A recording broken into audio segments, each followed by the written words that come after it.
ஸ்ரீஹி ஸ்ரீமதே ராமானுஜாய நமக. ஸ்ரீமத் வரவர முனையே நமக. ஸ்ரீ ஸ்ரீனிவாச மகாகுரவே நமக. ஆழ்வார் எம்பெருமானார் ஜீயர் திருவடிகளே சரணம். பக்தர்கள் அனைவருக்கும் நமஸ்காரம். அடியேன் நந்தகுமார ஸ்ரீனிவாசதாசன், ஸ்ரீ கிருஷ்ணா வேத கல்வி நிலையம், காட்பாடி, வேலூர். தமிழ் வேதம் அல்லது திராவிட வேதம் என்று அழைக்கப்படும் 4000 திவ்ய பிரபந்தத்தினுடைய 3ஆம் ஆயிரத்திலிருந்து ஸ்ரீ பேயாழ்வார் அருளி செய்த 3ஆம் திருவந்தாதியினுடைய 28வது பாசுரத்தை இன்று நாம் சேவித்து அனுபவிக்க உள்ளோம். 4000 திவ்ய பிரபந்தத்தினுடைய ஒவ்வொரு பாசுரத்தையும் சேவிப்பதற்கு முன் அதனுடைய தனியன்களை சேவித்தலே சிறப்பு. அந்த வகையில் ஸ்ரீ குருகை காவலப்பன் அருளி செய்த 3ஆம் திருவந்தாதியினுடைய தனியனை முதலில் சேவித்து அனுபவிக்கலாம். சீராரும் மாடத் திருக்கோவலூர் அதனுள் காரார் கருமுகிலை காண புக்கு. சீராரும் மாடத் திருக்கோவலூர் அதனுள் காரார் கருமுகிலை காண புக்கு. ஓரா திருக்கண்டேன் என்றுரைத்த சீரான் கழலே உரை கண்டாய் நெஞ்சே உகந்து. இனி இந்த தனியனுக்குண்டான விளக்கத்தை அனுபவிக்கலாம். மனமே, அழகிய மாட மாளிகைகள் நிறைந்திருக்கின்ற திருக்கோவலூர் என்னும் திருத்தலத்தில் ஓர் இடைக்கழியில் கார்கால மேகத்தின் நிறத்தினை ஒத்த திருமேனியை உடைய எம்பெருமான் ஸ்ரீமன் நாராயணனை கண்டு வணங்கும் பொருட்டு புகுந்து மனமென்னும் உட்கண்ணாலே கண்டு திருக்கண்டேன் என்று தொடங்கி 100 பாசுரங்களை அருளி செய்த சீர்மை மிக்க பேயாழ்வார் அவர்களின் திருவடிகளை நீ எப்போதும் எண்ணியவாறு மகிழ்ச்சியுற்றிருப்பாயாக. இனி 3ஆம் திருவந்தாதியினுடைய 28வது பாசுரத்தை சேவித்து பாசுரத்திற்குண்டான வியாக்கியானம் மற்றும் விளக்கங்களை அனுபவிக்கலாம். அடைந்தது அரவணை மேல் ஐவர்காய் அன்று மிடைந்தது பாரத வெம்போர். அடைந்தது அரவணை மேல் ஐவர்காய் அன்று மிடைந்தது பாரத வெம்போர். உடைந்ததுவும் ஆய்ச்சி பால் மத்துக்கே அம்மனே வால் எயிற்று பேய்ச்சி பால் உண்டபிரான். இனி பாசுரத்திற்குண்டான வியாக்கியானம் மற்றும் விளக்கங்கள். வியாக்கியானத்தை அனுபவிப்பதற்கு முன் இந்த பாசுரத்தினுடைய முக்கிய மைய கருத்தை நாம் நினைவில் கொள்ள வேண்டும். ஆழ்வார் இங்கு சூசகமாக சுட்டிக்காட்டுவது யாதெனில், அதாவது பகவான் எம்பெருமான் பக்தர்களுடைய அன்புக்கும் பக்திக்கும் கட்டுப்பட்டவன் என்று இங்கு மிக அழகாக ஆழ்வார் இந்த பாசுரத்தினுடைய உட்கருத்திலே குறிப்பிட்டுள்ளார். ஆம், தன்னுடைய பக்தன் பிரேமையின் மூலமும் பக்தியின் மூலமும் தன்னை வசப்படுத்துவதையே பகவான் விரும்புகிறான் என்பதை இந்த பாசுரத்தின் வாயிலாக நாம் புரிந்து கொள்ள முடியும். ஆம், அதற்குண்டான தெளிவான விளக்கத்தையும் இந்த வியாக்கியானம் மூலம் ஆழ்வார் மிக அருமையாக எடுத்துரைத்துள்ளார். அதனால் பக்தர்கள் அனைவரும் தங்களுடைய மனதில் நிறுத்த வேண்டிய முக்கிய மைய கருத்து யாதெனில், பக்தியால் நிச்சயம் நாம் பகவானை அடைய முடியும், பகவானுடைய திருவருளை பெற முடியும். ஏனென்றால் உயர்ந்த பக்திக்கு பகவான் நிச்சயம் ஓடோடி வந்து அருள் புரிவான் என்பதில் எவ்வித மாற்று கருத்தும் இல்லை. உயர்ந்த பக்தி என்றால் இங்கே மாசற்ற தூய்மையான பக்தி, முழு சரணாகதி, இதுவே உயர்ந்த பக்தி என்று புராணங்கள் கூறுகின்றன. அந்த வகையில் இந்த பாசுரத்திற்குண்டான முதல் வியாக்கியானம், வால் போன்ற கூர்மையான பற்களை கொண்டிருக்கிற பூதனை என்னும் பேயின் நஞ்சு கலந்த முளைப்பாலினை பருகியதன் வாயிலாக அவளை கொன்றருளிய எம்பெருமான் ஸ்ரீ கண்ணபிரான் கடலில், திருப்பார்கடலில் திருவனந்தாழ்வான் மீது சயனித்தருள் புரிகின்றான். அதாவது வாள் போன்ற கூர்மையான பற்களை கொண்டிருக்கின்ற பூத்தனை, அதாவது பூத்தனை என்பது ஒரு பேய் அரக்கி நஞ்சு கலந்த பாலை பகவான் ஸ்ரீ கண்ணபிரானுக்கு, ஸ்ரீ கிருஷ்ணனுக்கு கொடுத்து பகவானையே கொன்றுவிட வேண்டும் என்று தவறான கணக்கு செய்து இங்கே அந்த பாலை பகவானுக்கு கொடுக்க வருகிறாள். அப்போது ஸ்ரீ கண்ணபிரான் அவளுடைய அந்த பாலை உண்டு அவளுடைய உயிரையும் சேர்த்து உண்டு விட்டதாக இங்கே மிக தெளிவாக குறிப்பிடப்பட்டுள்ளது. அப்படிப்பட்ட எம்பெருமான் ஸ்ரீ கண்ணபிரான் கடலில், திருப்பார் கடலில் திருவனந்தாழ்வான் மீது ஸ்ரீ விஷ்ணுவாக, ஸ்ரீ நாராயணனாக சயனித்து அருள் புரிகின்றான் அல்லவா? அந்த திருக்கோலத்தையே இங்கே மிக அழகாக ஆழ்வார் குறிப்பிட்டுள்ளார். அதாவது கொன்றருளிய என்கிற ஒரு வார்த்தை இந்த வியாக்கியானத்தில் இடம்பெற்றுள்ளது. ஆம், அரக்கர்களும் அரக்கிகளும் மிக நயவஞ்சகர்களும் கொடூரமானவர்களும் பகவானால் கொல்லப்பட்டால் அது அவர்களுக்கு உண்டான பகவானின் அருளாகவே கருதப்படும்.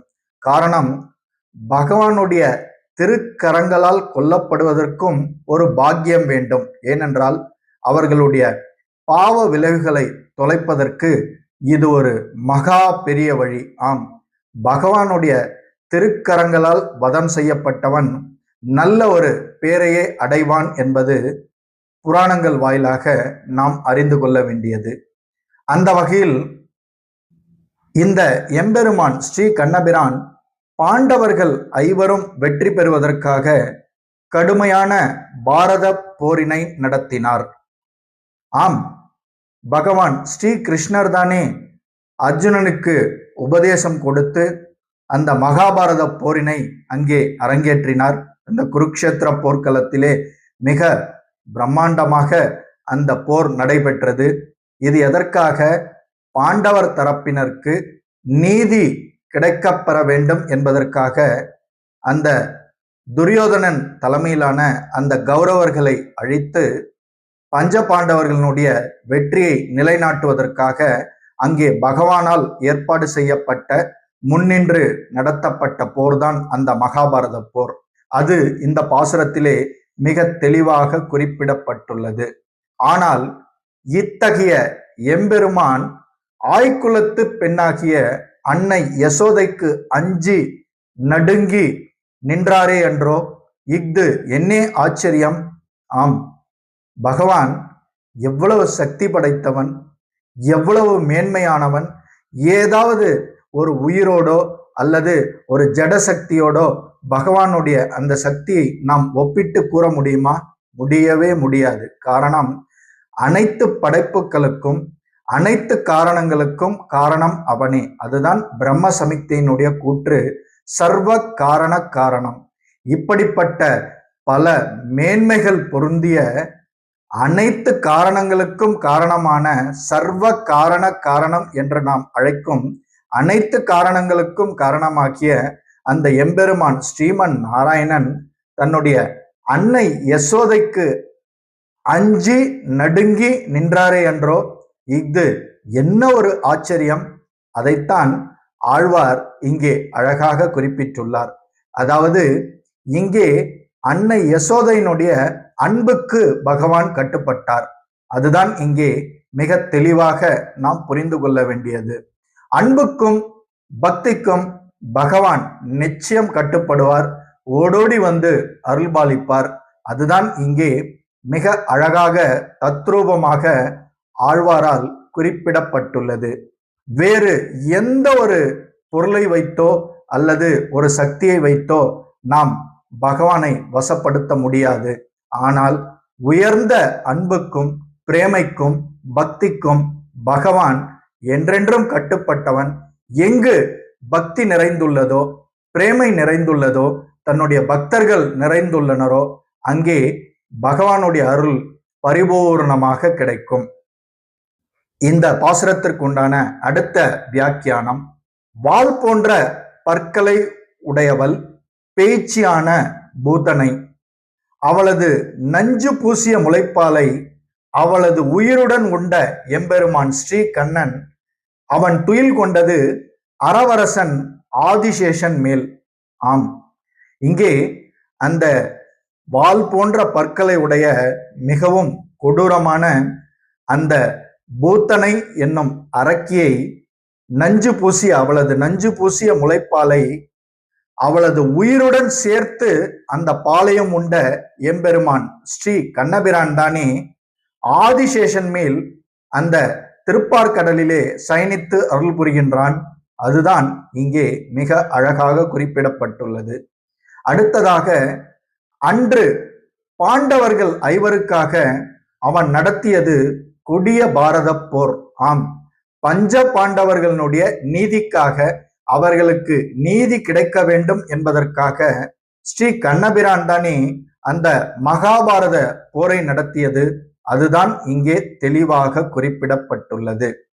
அத்தனையும் செய்தவன் அஞ்சு நின்றதோ யசோதையின் மத்துக்கு. ஆம், அவன் அஞ்சு நின்றது யாருடைய மத்துக்காக? அன்னை யசோதையினுடைய மத்துக்காக.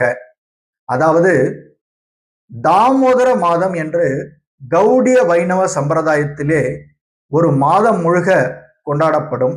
கௌடிய வைணவ சம்பிரதாயத்தில் அந்த மாதம் முழுவதும் அன்னை யசோதை பகவானை அந்த கயிற்றால் கட்டி போட்ட அந்த வைபவத்தை நினைத்து நினைத்து பக்தர்கள் ஆனந்த பரவசப்பட்டு அந்த யசோதையினுடைய அன்னை யசோதையினுடைய அன்புக்கு பகவான் கட்டுப்பட்ட அந்த லீலையை வலியுறுத்தி ஒரு தீப திருவிழா போல அனுதினமும் மாலை வேளையிலே பகவானுக்கு சிறப்பான நெய் தீபம் ஏற்றி வழிபடுவார்கள். இது கௌடிய வைணவ சம்பிரதாயத்தில் இன்றும் கடைபிடிக்கப்படுகிறது. தாமோதர அஷ்டகம் அந்த மாதம் முழுவதும் கௌடிய வைணவ சம்பிரதாயத்தினுடைய அனைத்து திருக்கோயில்களிலும் மற்றும் பக்தர்களுடைய இல்லங்களிலும் சேவிக்கப்படும். இது மிக விசேஷம். இப்படிப்பட்ட பல லீலைகள் புரிந்த அந்த எம்பெருமான் ஸ்ரீமன் நாராயணன் அன்னை யசோதைக்கு அந்த கிருஷ்ண அவதாரத்திலே அவளுடைய அன்புக்கு கட்டுப்பட்ட அந்த திவ்ய லீலைதான் மிக பேரானந்தமானது, ஆச்சரியமும் அளிக்கக்கூடியதும் கூட. காரணம், பகவானுடைய சக்தியோடு நாம் ஏதாவது பௌதிக சக்தியை ஒப்பிட முடியுமா? முடியவே முடியாது. அவ்வளவு மேன்மைகள் பொருந்திய, நம்முடைய நினைப்பிற்கெல்லாம் அப்பாற்பட்ட பல திவ்ய லீலைகளை புரிந்த அந்த எம்பெருமான் ஸ்ரீமன் நாராயணன் கட்டுப்படுவது ஒரே ஒரு விஷயத்துக்காகத்தான், அன்புக்கும் பிரேமைக்கும் பக்திக்கும். இங்கே இந்த பாசுரத்திலே அன்னை யசோதையினுடைய அன்புக்கு பகவான் கட்டுப்பட்டான். அதுதான் இங்கே தெளிவாக விளக்கப்பட்டுள்ளது. ஆதலால் வாருங்கள் அனைவரும் எம்பெருமான் ஸ்ரீமன் நாராயணனை சேவித்து அவனிடம் அன்பு செலுத்தி, பிரேமை செலுத்தி, பக்தி செலுத்தி இந்த பிறவி பேரை அடையலாம். இத்துடன் ஸ்ரீ பேயாழ்வார் அருளி செய்த 4000 திவ்ய பிரபந்தத்தினுடைய 3ஆம் ஆயிரத்தினுடைய 3ஆம் திருவந்தாதியினுடைய 28வது பாசுரம் இனிதே நிறைவு பெறுகிறது. பக்தியுடன் வழங்கியோர் ஸ்ரீ கிருஷ்ணா வேதக்கல்வி நிலையம், காட்பாடி, வேலூர். மிக்க நன்றி. சர்வம் ஸ்ரீ கிருஷ்ணார்ப்பணம். ஜெய் ஸ்ரீமன் நாராயணா.